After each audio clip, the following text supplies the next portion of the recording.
हंसी मजाक का गीत है आपस का, बहुत सुंदर है। पुराना है ये लेकिन। रसवा घोर घोर बोलिया पिया के लागे ले, रसवा घोर घोर बोली पिया के लागे ले, रसवा घोर घोर बोलिया पिया के लागे ले, रसवा घोर घोर बोलिया पिया के लागे ले। हे हो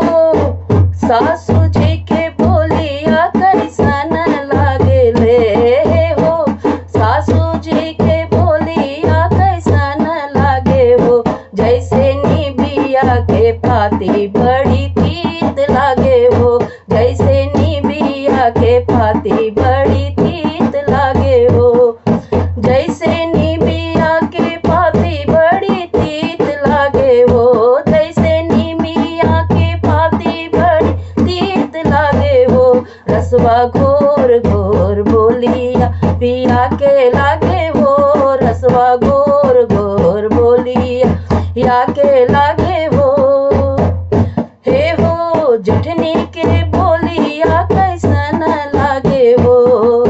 हे हो जेठनी के बोलिया कैसन लागे हो, जैसन जेठ के करैला करुआस लागे हो, जैसन जेठ के करैला करुआस लागे हो,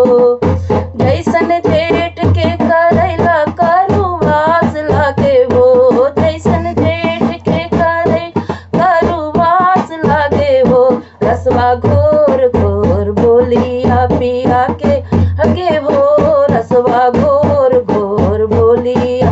या के लागे हो, रसवा घोर घोर बोलिया।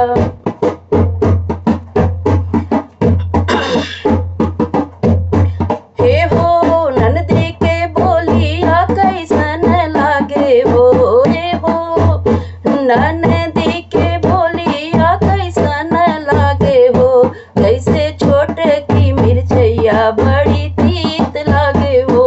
जैसन छोटे की मिर्चैया